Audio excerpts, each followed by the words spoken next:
Los combates de Orbetelo, señores, entre los meses de junio y julio de 1646 en la Toscana, van a ser los protagonistas de este vídeo. Pero antes de comenzar os voy a poner deberes. Y los deberes son que os veáis luego el vídeo que hice en su momento sobre los presidios de la Toscana, que fue uno de los primeros vídeos del canal, y os dejo la pantalla final, el enlace ahí al final del vídeo, ¿no? Entonces, bueno, 1646, estamos en este contexto de la guerra franco-española y de la guerra de los 30 años en Europa, y Francia va a abrir un nuevo frente, y ese nuevo frente va a ser la Toscana. El nuevo objetivo francés ahora van a ser los presidios españoles de la Toscana. ¿Cuál es el plan? El plan tramado por Mazzarino, o Mazarin, ¿no? el primer ministro de Francia y el que era gobernador virtual de Francia en ese momento, el discípulo de Richelieu. Pues el plan de Mazarin iba a ser cortar las comunicaciones entre Milán y Nápoles, haciéndose con los presidios españoles de la Toscana, y de esta manera conseguir también que varios príncipes españoles, como los duques de Módena o Toscana o incluso el Vaticano, le retirasen su apoyo a España y pasaran a la órbita francesa, y así el centro de Italia pasara a la órbita francesa y se cortaran las comunicaciones entre las distintas posesiones hispánicas en Italia. Entonces se preparó una expedición que salió del puerto de Tolón, formada por 56 barcos, una combinación de galeras, galeones y brulotes, con preponderancia de los brulotes, de los galeones, a vela al mando del almirante Bresset, un joven almirante francés que había tenido previamente éxito contra los españoles en varios encuentros menores en el Cabo de Gata, Cádiz o Barcelona. El ejército de tierra, destinado a asediar los presidios por tierra, eran 9.000 hombres al mando de Tomás de Saboya y 20 cañones. Entonces la expedición francesa se dirigió a la Toscana y comenzó asediando la fortaleza presidio de Orbetelo. En el medio de una laguna estaba situada la fortaleza, en un cabo en el interior de una laguna. Luego había varios fuertes exteriores rodeándola, ¿no? Entonces, bueno, el ejército francés por tierra, al mando de Tomás de Saboya, y la flota al mando de Bresset, pues cercaron la plaza y obligaron a los defensores a abandonar uno de los fuertes exteriores. Desde Nápoles se mandó un pequeño socorro de galeras por parte del virrey de Nápoles, pero fue interceptado por los franceses. Entonces ya Felipe IV decidió tomarse más en serio el asunto y se preparó una expedición, una flota española de 57 barcos, también una combinación de galeras, galeones y brulotes, al mando de Liñares, que era un portugués que ya estaba un poco bajo sospecha porque, claro, en ese momento Portugal estaba en guerra con España, ¿no? Entonces, bueno, estaba un poquito bajo sospecha. Aparte de los barcos, había 3.300 hombres de guerra en la expedición española. Entonces la expedición española se puso en marcha y llegó a las cercanías de Orbetelo, donde fueron avistados por la flota francesa, y ambas flotas se aprestaron para el combate. Aunque las dos flotas parece que tenían el mismo número de barcos, realmente lo que cambiaba era la proporción de los distintos tipos de barcos que había en cada flota. En la flota española predominaban las galeras, que se basaban sobre todo en los remos, y en la flota francesa era al contrario, predominaban más los barcos de vela y los galeones. Entonces, ¿qué pasa? Que cuando ambas flotas estaban frente a frente, de repente el viento amainó bastante.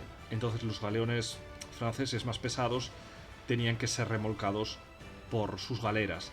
Los españoles tenían también ese problema, pero claro, los españoles tenían más proporción de galeras y menos de barcos de vela, entonces, bueno, tenían un poquito la ventaja de la movilidad. Entonces Bresset, el almirante francés, mandó a su flota a retirarse a tierra, y la flota española se lanzó muy agresivamente contra ellos. Destacó el navío Santiago, atacando a los franceses muy agresivamente. Y bueno, pues Bresset intentó realizar la táctica habitual que usaban los franceses contra los españoles en esa época, que era mandar a los brulotes en cuña hacia el centro de la formación española para obligar a los barcos españoles a dispersarse. En este caso, al no haber tanto viento, esa táctica no fue tan efectiva y los barcos españoles pudieron evitar los brulotes, aunque es cierto que algunos barcos españoles, para evitar a dichos brulotes, tuvieron que realizar una maniobra tan evasiva que se salieron del combate y ya se quedaron sin participar en el combate prácticamente. Al final el combate terminó en una breve escaramuza, alrededor de 40 y pico muertos por ambas partes. Los franceses perdieron un brulote y sus principales galeones fueron dañados. Los españoles también tuvieron daños de poca consideración en varios galeones y perdieron una fragata, ¿no? Entonces, ¿qué pasó? Que uno de los muertos franceses fue el propio almirante Bresset. Y esto fue bastante decisivo, porque la flota francesa se retiró ya a Porto Ercole y al quedarse sin almirante, decidieron regresar a Francia y aprovecharon una noche en la que el viento les favorecía y no, había poca visibilidad, esquivaron a la flota española y se retiraron a Francia. Y se levantó el bloqueo marítimo de Orbetelo, aunque la batalla en sí había quedado más o menos en tablas por la muerte del almirante francés. Los franceses se retiraron y el bloqueo marítimo de Orbetelo había sido levantado, no así el bloqueo terrestre. Y de hecho el comandante de la guarnición les mandaba cartas a la expedición española diciendo que o socorrían rápido la plaza o estaba empezando a considerar rendirse, ¿no? Entonces, bueno, ¿qué pasó? Que llegó un pequeño refuerzo extra de soldados españoles procedentes del virreinato de Sicilia, y esa pequeña expedición de refuerzo la mandaba a Torrecuso, el marqués de Torrecuso, y lo que pasa es que no sé cuántos hombres eran. Entonces, en combinación con los 3.300 soldados que ya tenían los españoles, no sé a cuánto ascendieron sus fuerzas tras este nuevo refuerzo. No sé si a los 6.000, 7.000 o un poco más. La verdad que lo desconozco, si alguien me lo puede decir en los comentarios, se lo agradecería. Entonces hubo división de opiniones entre los miembros de la expedición de socorro española.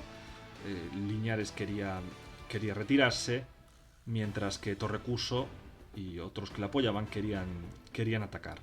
Entonces Liñares, con parte de las galeras, decidió irse hacia la zona de Barcelona, argumentando que allí se le necesitaba más, mientras que el resto de la flota y los hombres de guerra, de